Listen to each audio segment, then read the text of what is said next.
नमस्कार दोस्तों, कैसे हैं आप लोग। इस वीक का सफर मेरे लिए थोड़ा सा टफ रहा क्योंकि इंटरव्यू शेड्यूल कराने में बहुत मुश्किल हो रहा था। बट बाद में मुझे एक बहुत अच्छे कंसल्टेंट हैं यहीं पे, उनका मुझे पता चला और उन्होंने मुझे एक इंटरव्यू शेड्यूल करके दिया था। कल ही था मेरा इंटरव्यू और उस इंटरव्यू में पूछे गए क्वेश्चंस के एक्सपीरियंस को लेके मैं आप लोगों के सामने अगेन आज फिर से हाजिर हूं। तो मिलते हैं क्वेश्चन के उस सीरीज में जो मुझसे पूछा गया था।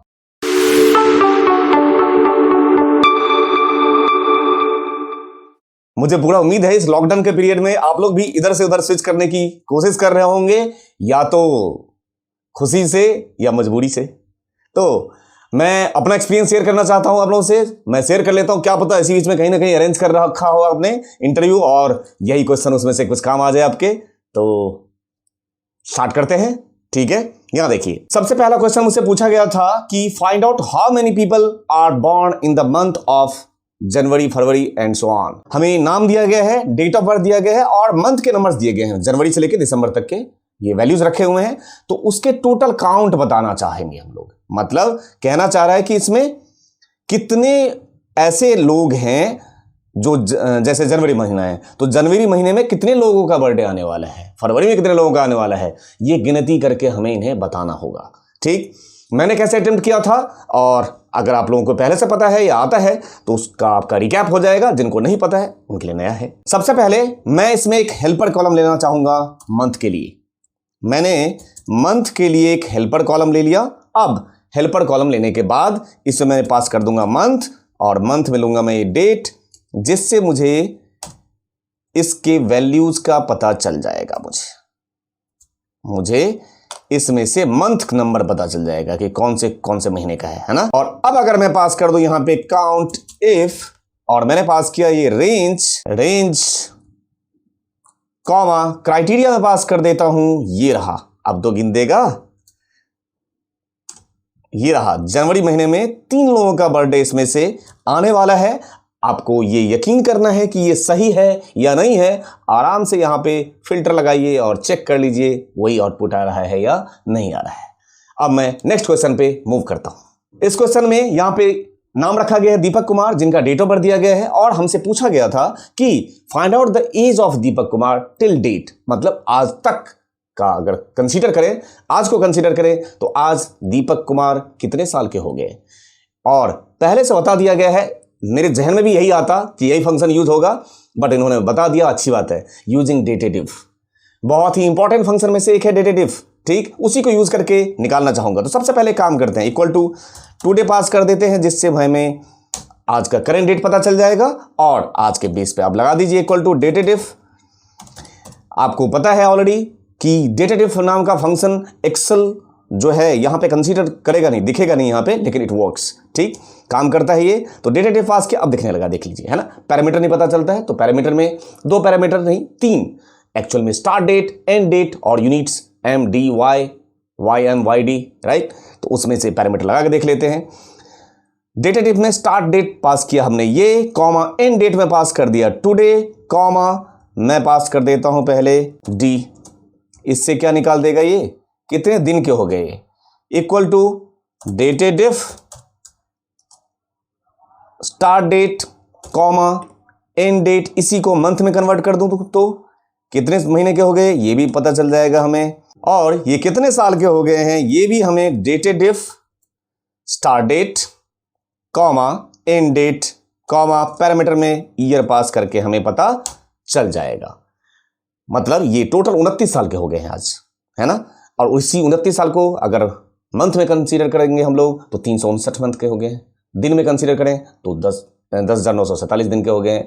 अब आप लोगों के पास मन में एक जहन में सवाल आ रहा होगा कि मैंने यहाँ डेटेटिव में ये क्यों नहीं बताया कि एक्चुअल में ये कितने साल, कितने महीने, कितने दिन, जिसमें YD YM वाला मैं यूनिट पास करना चाहता था। मैं खुद चाहता था ऐसा, लेकिन मैंने जानबूझ के पास नहीं किया। मेरा आंसर यह है कि सामने वाला क्वेश्चन जैसा फ्रेम करे आपको आउटपुट वैसा ही देना है। क्या इन्होंने पूछा है मुझसे कि दीपक कुमार आज के दिन कितने साल, कितने महीने, कितने दिन के हो गए? नहीं पूछा है। नहीं पूछा, मैं आंसर नहीं दूंगा। उन्होंने पूछा कितने साल के हो गए, देखो फाइंड द एज ऑफ, बता दो दिया 29 साल के हो गए। ठीक है, तो क्वेश्चन की फ्रेमिंग की जाती है। इन्होंने जैसा क्वेश्चन फ्रेम किया उस क्वेश्चन का आंसर यही है। ठीक, अगर ये मुझे स्पेसिफाई कर देते कि दीपक कुमार कितने साल, कितने महीने, कितने दिन, बिल्कुल डेटेटिव में मैं YDYM वाले कॉन्सेप्ट जो यूनिट में आप लोग ऑलरेडी पढ़ा चुका हूं वही लगाता। क्लियर है? नेक्स्ट क्वेश्चन में मूव करता हूं। अब इस क्वेश्चन में इन्होंने तो पहले से तैयारी करके बैठे हुए थे। यहां देखिए क्वेश्चन सामने देख के एक लग रहा है, बट उसमें 3 क्वेश्चन पूछा गया है। एक ही क्वेश्चन में 3 क्वेश्चन रखा गया है। क्या क्या देखते हैं। और पहले इन्होंने बता दिया है इंडेक्स ही यूज करोगे, तो एक क्राइटेरिया पहले से फिक्स है, इंडेक्स ही यूज करना है। ठीक है, करके देखते हैं क्या प्रॉब्लम। यहां देखिए सबसे पहले पूछा गया है हमसे which person made sales of 2031 using index formula. मतलब 2031 रुपए का ये रहा, कनिका ने सेल किया है 2031 का। इंडेक्स के थ्रू मुझे कनिका ये नाम पता करना है कि 2031 रुपए का सेल किसने किया है। यहां मैं फॉर्मूला यूज करूंगा इंडेक्स। इंडेक्स यूज क्या करूंगा, मजबूरी है, इंडेक्स ही यूज करना है, पहले से लिखा हुआ है इंडेक्स ही यूज करना है, तो हमें पास करना होगा यहां पे इंडेक्स। और इंडेक्स को चाहिए अब एरे। एरे में क्या पास करेंगे, ये देखिए एरे में हम देना चाहेंगे इनको एरे। एरे में हमेशा याद रखिएगा इंडेक्स, जो एरे जब भी पास करते हैं इंडेक्स को, तो जो हमें आउटपुट में चाहिए होता है वही पास होता है एरे में। ठीक है, ये रहा आउटपुट जो हमें चाहिए, कॉमा रो नंबर यहां पे चला दूंगा मैं मैच। लुकअप की वैल्यू क्या था, लुकअप की वैल्यू 2031, और उसको कहां पे लुकअप करा लूं, ये रहा लुकअप, यहां पे लुकअप हो जाएगा, कॉमा एग्जैक्ट ब्रैकेट बंद एंटर। इससे हमें पता चल गया कि 2031 जो अमाउंट है वो कनिका का है। देख लीजिए एक क्वेश्चन पूरा होते ही ऊपर वाला इन्होंने दूसरा क्वेश्चन क्या दाग रखा है, who made maximum sales using index. तो इसमें से सबसे ज्यादा का सेल किसने किया वो भी चेक कर लेते हैं।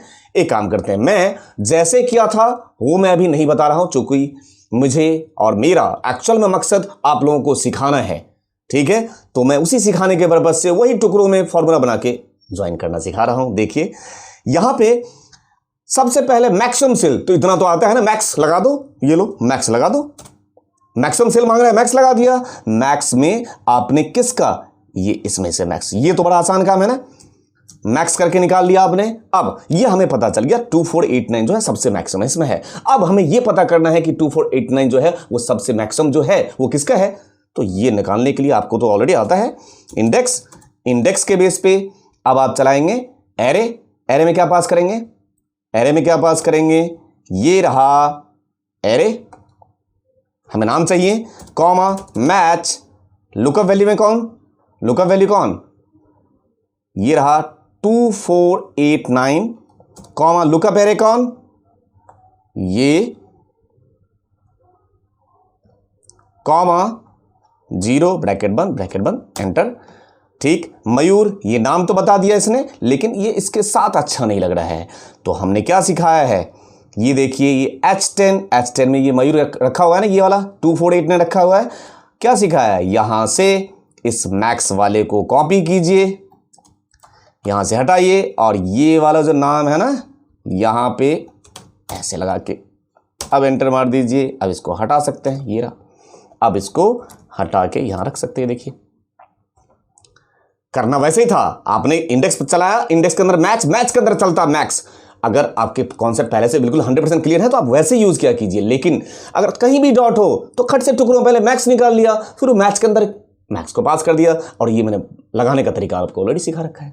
अब तीसरे क्वेश्चन ने पूछ दिया who sold to minimum number of customers, minimum number of customer. तो हमने सिंपल बच्चों वाला अप्रोच करते हैं, मिन पास किया, इसमें से कस्टमर में से मीन चला के तो मुझे वैल्यू पता चल गया, और अब आगे का काम यहां पे इंडेक्स चला लेंगे। इंडेक्स में एरे, नाम ही तो पता करना है, ये रहा एरे, कॉमा रो नंबर यहां पे चलेगा मैच, लुकअप वैल्यू अब ये, कॉमा लुकअप एरे ये, कॉमा 0 ब्रैकेट बंद, और रूपाली का सबसे मिनिमम है, तो अब इसको उठाया, यही मैंने बताया था आपको, इसको कॉपी करो, जो पिछला स्टेप है उसको कॉपी किया जाए, और इसमें ये सेल ढूंढ लो जरा H15, ये रहा H15 को उठाओ, पेस्ट कर दो, एंटर मार दो, इसको हटाओ। एक्चुअल में मैं जो किया था मैं ऐसे किया था, सीधे एक बार में ही मैच उसके अंदर मिन लग जाता है, लेकिन अगर आपका थोड़ा सा भी आपको लग रहा होगा नहीं कुछ गड़बड़ हो सकता है, कुछ गलतियां हो सकती है, तो बस 2 टुकड़ों बांट दो, कंबाइन कर दो, बात खत्म। ठीक है, नेक्स्ट क्वेश्चन में मूव करना चाहूंगा। अब इस क्वेश्चन में कहना चाह रहे हैं use data validation on H7। इसके अंदर यहां पे डेटा वैलिडेशन यूज करना है to show full list drop down, मतलब ड्रॉप डाउन लिस्ट। लेकिन ये क्या चक्कर है, शॉर्ट लिस्ट डाल दिया, फुल लिस्ट डाल दिया, शॉर्ट लिस्ट में यहां पे भी वैल्यू ABCXYZ लिखा है, ये भी लिखा है, कुछ नहीं है ये, एक्चुअल में कुछ भी नहीं है ये, सिर्फ हम लोगों को क्या करने के लिए किया गया है, ये मुझे इन्होंने कंफ्यूज करने के लिए बताया गया था, लेकिन इतना जल्दी नहीं है ना, ठीक, कंफ्यूज करने के लिए रखा गया है, ये कुछ नहीं है। हमेशा फुल लिस्ट मतलब ये मांग रहा है, ये ड्रॉप डाउन लिस्ट ऐसे ही बनेगा, ये इसका कोई सेंस नहीं बनता। ABC के बाद बीच का कहां खा के बैठ गए सर, ठीक है। तो यहां पे कर्सर रख दिया जाए और Alt+DL किसका शॉर्टकट, डेटा वैलिडेशन का शॉर्टकट, और अब आप चले जाइए यहां से लिस्ट लीजिए और यहां पे जाइए। बहुत ही सिंपल क्वेश्चन था, कुछ भी नहीं, इस क्वेश्चन में कुछ भी नहीं था, सीधे लिस्ट। कंफ्यूज करने के लिए इस टाइप का सिनेरियो आपके सामने क्रिएट करके रखा जा सकता है, इसलिए जानबूझ के क्वेश्चन इन्होंने दिया था मेरे सामने, ठीक है। मैं क्वेश्चन सॉल्व करके आया हूं, अब वेट फॉर द रिजल्ट, ठीक है। नेक्स्ट, ये टेक्स्ट एरे, ये सब काउंट, ये सब पीछा नहीं छोड़ने वाला है ना। अगला क्वेश्चन इसमें इन्होंने पूछ दिया एक्सट्रैक्ट करके लेकर आना है first initials of first name and first initial of last name separated by a space. मतलब इनको आउटपुट ऐसे चाहिए, निकिता का N फिर स्पेस और पंत का P, ऐसा आउटपुट चाहिए। करके देखते हैं, ठीक है। साथ के साथ आप लोग भी लैपटॉप लेके बैठा करेंगे, जिस दिन इंटरव्यू क्रैकर आता है सैटरडे को, तो मुझे बहुत अच्छा लगेगा कि आप लोग साथ के साथ प्रैक्टिस भी करते हैं और जो मैं क्वेश्चन लेके आता हूं उससे आप लोग सीखते हैं, ठीक है। यहां पे चलते हैं। अब निकिता पंत कैसे निकल के आए वो देखिए। सबसे पहले निकिता का N जो है वो तो लेफ्ट की तरफ से है ना, तो लेफ्ट पास कर देते हैं। टेक्स्ट ले लिया, (1) ब्रैकेट बंद, हो गया जी। सब में एक एक कैरेक्टर आ जाएगा, इससे हमारा काम आसान हो गया। पहला कैरेक्टर तो आया, अगला भी आ जाएगा, ठीक है। अब यहां चलते हैं, यहां लगा देते हैं एंड, कॉन्कैटिनेट कर दिया, ज्वाइन कर दिया। अब बीच में ले लेते हैं स्पेस, फिर ले लेता हूं एंड, और यहां चलाता हूं मिड। क्यों चलाया मिड, क्योंकि ये रहा पंत का P मिड में है, ठीक। Mid text comma start number, start number में मैंने क्या किया था, स्टार्ट नंबर में मैंने पास कर दिया था फाइंड। याद आ रहा है, जैसे जैसे किया होगा वैसे ही तो बताऊंगा। फाइंड, हाँ शायद ऐसे किया था फाइंड। तो टेक्स्ट स्टार्ट नंबर, तो फाइंड कर लिया था मैंने स्पेस को, हाँ ऐसे किया था, अब याद आ गया। फाइंड किया था मैंने स्पेस को, किस में से, तो इसमें से, ठीक है। फिर मैंने कर दिया था ब्रैकेट को बंद और +1। इससे हम लोग कहां पहुंच गए, इससे मैं पहुंच गया था पंत के P पे। स्पेस को ढूंढा, मिड में से स्पेस को ढूंढ लिया, तो स्पेस ये रहा, और स्पेस +1 तो पंत के P पे पहुंच गया मैं। कॉमा नंबर ऑफ कैरेक्टर कितना चाहिए, अगेन मुझे 1 चाहिए, तो मैंने पास कर दिया 1। स्पेस +1 (1) ब्रैकेट बंद और एंटर, और मेरा आउटपुट तो मेरे सामने था। HR राउंड मेरा ऑलरेडी अच्छा गया था। टेक्निकल जो क्वेश्चंस उन्होंने पूछे थे वो भी मैं लेके आऊंगा आप लोगों के सामने, वो भी बहुत अच्छा मेरा गया था। ये मशीन राउंड का क्वेश्चन मैं आप लोगों से शेयर किया, वो क्वेश्चन मैंने आप लोगों से शेयर किया है जितना मुझे याद रह गया था। इसमें से 1-2 क्वेश्चन मुझे याद नहीं जो था वो मैं लेके नहीं आया हूँ। फिर जब याद आएगा दोबारा जब आऊँगा फिर से इस वीक, अब मेरे पास पूरे वीक टाइम है, कोई ना कोई अरेंज करूँगा, फिर इंट्रो दूंगा। मिलता हूँ नेक्स्ट सैटरडे फिर कुछ क्वेश्चन के साथ। वो जो क्वेश्चन मुझे वहाँ पे करने के दौरान, अटेम्प्ट करने के दौरान जो मुझे याद रह जाते हैं, पेन ड्राइव लेके थोड़ी जाता हूँ, ठीक है। तो वो क्वेश्चन मैं आप लोगों को उसके सामने लेके आऊँगा, आप लोग उससे मुखातिब होंगे, सीखेंगे, और ऐसे ही आप भी कहीं जाएंगे और इंटरव्यू क्रैक करके आएंगे, इसका मुझे पूरा यकीन है। Thank you.